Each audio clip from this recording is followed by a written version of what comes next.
terkait dengan pengadaan yang kemudian memenangkan salah satu demut yang sebetulnya tidak masuk daftar seleksi. Jadi temuan BPK, saudara. Nah itu kami tidak tahu Pak, karena semua pengangkatan langsung oleh Menteri BUMN Pak. Tinggal surat, bahkan kami dicopot pun, kami dilantik pun kita tidak pernah diajak negosiasi. Baik, tapi saudara nggak tahu. Kita nggak tahu informasi Pak. Mengenai ada temuan BPK. Mungkin itu saya jelaskan situasi di dalam Pak. Ya. Saya pernah waktu baru jadi komut, tiba-tiba ada direktur yang dicopot dari holding. Saya marah di dalam rapat. Ini apa-apaan, kok komut nggak tahu ada direktur diganti dari menteri. Lalu ada bagian Kolsek, siapa itu Kolsek itu, corporate secretary, dia angkat tangan. Mohon maaf Pak Komut itu nggak berhak untuk menentukan direksi mana diganti mana enggak. Itu haknya Menteri BUMN.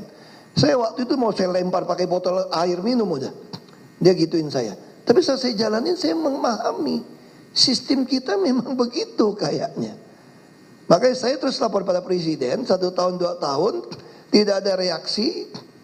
Makanya tahun ketiga saya sudah putuskan. Sebetulnya awal tahun kalau saya mau ngomong, almarhum Pak Kuntoro Mangkusubroto, dia teman baik bapak saya, dia sudah nasihatin saya, dia datang ke Pertamina sama Pak Eri. Pak Suki, kamu percaya sama saya, nggak ada guna di sini, mending berhenti. Makanya saya berhenti dari komut di PLN katanya, karena semua ada di Menteri BUMN. Tapi saya bilang Pak, saya mau coba, minimal saya mau perbaiki dari dalam, sampai bisa berhasil membangun cost optimalisasi. Beliau bilang ya silakan coba. Nah sampai beliau meninggal, kemudian ya saya udah coba, udah mentok di sini, udah capai harga tertinggi, saya berhenti. Karena nggak ada lagi orang yang boleh melanggar peraturan saya bikin. Kalau mau diperiksa bisa. Untung paling tinggi kok 4,7 miliar dolar. Kenapa nggak mau contoh? Sederhana sebetulnya kalau mau tangkap orang main saya bilang. Makanya saya bilang saya lapor ke jaksa. Saya punya rapat saya kasih pada jaksa. Silakan Bapak periksa semua notulen rapat. Tinggal ditanya kenapa tidak ikutin saran dari Dekom. Itu jauh lebih penting buat saya. Oke, baik. Berikutnya, apakah saudara juga pernah mendapatkan informasi atau laporan ya, temuan dari BPK misalnya terkait dengan kegiatan pengelolaan di hilir, misalnya penjualan BBM misalnya, yang kemudian Pertamina atau subholding kemudian menjual Pertamina, menjual BBM yang dibawa bottom price yang telah ditetapkan. Ada informasi seperti itu? Itu operasional kita tidak bisa campurin Pak ya. Yeah. Dan kalau saya mau jelaskan, di dalam Patria Niaga itu kami sengaja naruh komisaris itu anggota BPKP aktif dan jenderal polisi lulusan terbaik yang pensiunan duduk di sana jadi komisaris. Jadi selama ini mereka tidak pernah melaporkan pada kami ada penyimpangan. Nah soal kalau dibilang ada temuan dagang lebih murah, lebih mahal, dalam perdagangan minyak itu sangat wajar Pak, karena mereka bidding Pak. Kita melawan AKR, melawan yang lain. Jadi untuk kontrak jangka panjang itu kadang-kadang direksi bisa memberikan harga yang karena panjang. Nah itu kita nggak campur Pak, itu operasional sama sekali. Pertanyaan saya adalah apakah pernah saudara dapat informasi temuan BPK misalnya? Tidak, karena 2024, orang BPKP-nya, ya, orang BPKP-nya jadi komisaris nggak pernah laporkan Pak? Nggak pernah ya. BPK ini BPK misalnya, ada nggak? Kita nggak pernah Pak, karena pasti lapor pada kami Pak. Oke, baik.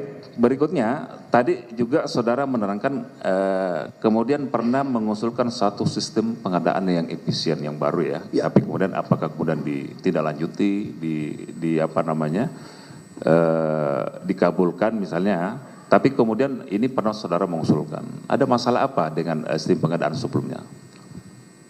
Pengadaan sebelumnya itu membuat Indonesia tidak punya cadangan lebih dari 30 hari. Karena kalau mau sampai 30 hari berapa hari, mau berapa miliar dolar. Sebetulnya dalam undang-undang migas itu menjadi tugas pemerintah. Tapi karena pemerintah merasa Pertamina adalah BUMN, padahal dalam undang-undang migas Pertamina ini diperlakukan seperti swasta sebetulnya. Tapi karena pemegang saham adalah pemerintah, Pertamina ditugaskan, lu rugilah kira-kira gitu, kamu nombok. Kamu mesti nombok demi supaya negara ini aman secara minyak. Jadi secara prinsip, makanya kami usulkan, kenapa tidak mau supplier Herstock dengan e-katalog RKPP. Saya bawa tim Pertamina ketemu kepala RKPP ada 3 kali. RKPP juga saya undang datang ke Pertamina. Saya ingin RKPP itu ada satu halaman khusus untuk pengadaan Pertamina. Seperti yang saya punya waktu saya di Jakarta. Jakarta menjadi provinsi pertama yang punya halaman khusus pengadaan. Makanya saya bisa hemat uang begitu banyak di Jakarta. Tapi apa yang terjadi ketika saya tidak jadi gubernur lagi? Semua diubah. Ada nggak BPKP mengatakan itu temuan? Cuma kelebihan bayar, Pak. Makanya saya juga bilang sama Pak Jaksa, kalau mau periksa di Indonesia kasih tahu saya bisa kasih tahu, Pak. Banyak bisa ditangkapin, Pak. Kalau Bapak mau, Pak. Itu aja, Pak. Oke, baik. Satu pertanyaan lagi dari saya ya, mungkin kawan kami bisa menambahkan. Dewan Komisaris itu juga mengawasi soal etika perilaku personal dari direksi maupun... Betul ya? Betul. Termasuk itu ya? Iya. Bagi komisaris di periode saudara, kalau pertemuan-pertemuan yang kaitannya dengan golf bersama antara direksi misalnya dengan pihak-pihak lain yang punya kepentingan sebetulnya dengan proses pengadaan, itu bagaimana menurut direksi Dewan Komisaris? Ini soal pribadi ya. Saya dulu paling benci main golf, Pak. Oke, silakan. Saya melarang semua orang Pemda tidak boleh main golf karena kita kerja terlalu banyak. Tapi ketika saya masuk ke Pertamina, saya baru menyadari semua orang minyak dari Amerika, Chevron, Exxon ngajak main golf terus. Saya kan malu, Pak, nggak bisa mukul, Pak. Saya terpaksa pergi sekolah golf supaya bisa menemani mereka. Karena misalnya saya nego dengan Exxon, saya mau minta bagian saham. Itu ternyata negosiasi di lapangan golf itu jauh lebih murah daripada naik klub. Saya kira golf adalah tempat negosiasi paling sehat, paling murah. Jemur jalan murah. Dan bayarin anggota main itu sangat murah. Makanya saya belajar golf, saya menjamu orang-orang Exxon untuk main golf. Saya sampai ke Chevron diajak main golf. Minimal saya tidak main 138 lah kira-kira gitu loh.